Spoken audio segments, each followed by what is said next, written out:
बिहार सरकार 2026 से 2027 का बजट 3 फरवरी को आने की उम्मीद है। करीब 4 लाख करोड़ रुपए का ये बजट आकार में अब तक का सबसे बड़ा हो सकता है।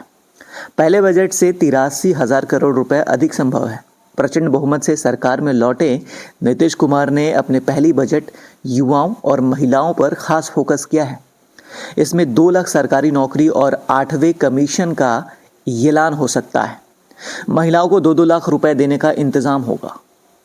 बिहार सरकार इंफ्रास्ट्रक्चर से ज़्यादा नौकरी और रोजगार पर पैसा खर्च करेगी। सरकार का लक्ष्य अगले 5 साल में 1 करोड़ युवा स्वास्थ्य विभाग में होगी। सरकार स्कूली शिक्षा और साक्षरता के लिए खर्च बढ़ाने जा रही है। इस मद में रिकॉर्ड आवंटन हो सकता है। तकनीकी शिक्षा आदि पर जोर रहेगा। क्लास 6 से कंप्यूटर की पढ़ाई अनिवार्य करने की तैयारी है। इसके लिए पैसे का इंतजाम किया जाएगा। पिछले बजट में शिक्षा विभाग को बजट का सबसे बड़ा हिस्सा यानी कि 19.24% मिला था। बच्चों को पढ़ाने के लिए 60,946 करोड़ रुपए की व्यवस्था की गई थी। बजट में सरकारी कर्मियों के लिए 8वें वेतन आयोग की अनुशंसाओं का लागू करने की गुड न्यूज़ मिल सकती है। बिहार में 7वें वेतन आयोग की अनुशंसाएं 1 अप्रैल 2017 को प्रभावी हुई थी। केंद्रीय कर्मियों के लिए 1 जनवरी 2026 से 8वें वेतन आयोग की अनुशंसाएं प्रभावी हो गई है। जीविका दीदियों को 2-2 लाख मिलने की संभावना है। चुनाव से पहले बिहार सरकार मुख्यमंत्री महिला रोजगार योजना को लेकर आई। करीब 1.5 करोड़ जीविका दीदियों को 10-10 हज़ार रुपये दिए गए। अब कारोबार शुरू करने वाली महिलाओं को 2-2 लाख रुपए देने की तैयारी की जा रही है। बजट में इसके लिए फंड की व्यवस्था होगी। बिहार की सभी जीविका दीदियों को 2-2 लाख रुपए देना सरकार के लिए बड़ी चुनौती है। इसके लिए 2.8 लाख करोड़ रुपए से अधिक जुटाने होंगे।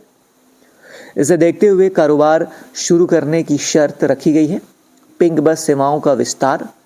आपको बता दूं कि यात्रा करने में महिलाओं को सुविधा हो, इसके लिए सरकार पिंक बस योजनाओं का विस्तार करने जा रही है। इस बस में सिर्फ महिलाएं यात्रा करती है। अभी पटना समेत 5 जिलों में पिंक बस चल रही है। इसे सभी जिलों तक ले जाने की योजना है। ये बसें महिलाएं चलाएंगी। चुनाव से पहले सरकार ने विधवा पेंशन और वृद्धा पेंशन की राशि 400 रुपये से बढ़ाकर 1100 रुपये प्रति माह की थी। बजट में इसके लिए फंड की व्यवस्था होगी। बुजुर्गों को घर पर ही इलाज मिल सके, इसके लिए भी व्यवस्था किए जाने की उम्मीद है।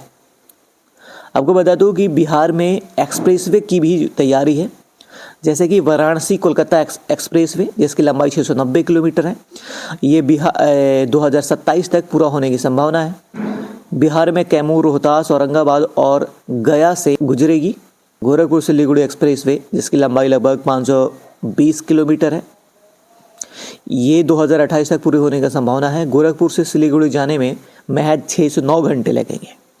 रक्सौल हल्दिया एक्सप्रेसवे, जिसकी लंबाई 585 किलोमीटर हो सकती है और ये 2028 में पूरा हो जाएगा। बिहार के 9 जिलों से गुजरेगी ये एक्सप्रेसवे।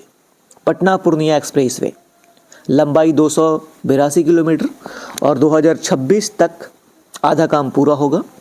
ये बिहार में वैशाली, समस्तीपुर, दरभंगा, सहरसा, मधेपुरा और पूर्णिया से गुजरेगा। बिहार सरकार ज़मीन का सर्किल रेट बढ़ाने की तैयारी कर रही है। इससे 3 से 4 गुना तक बढ़ाया जा सकता है। इसे ज़मीन खरीदने की लागत बढ़ेगी। शुल्क के रूप में सरकार को ज़्यादा आमदनी होगी।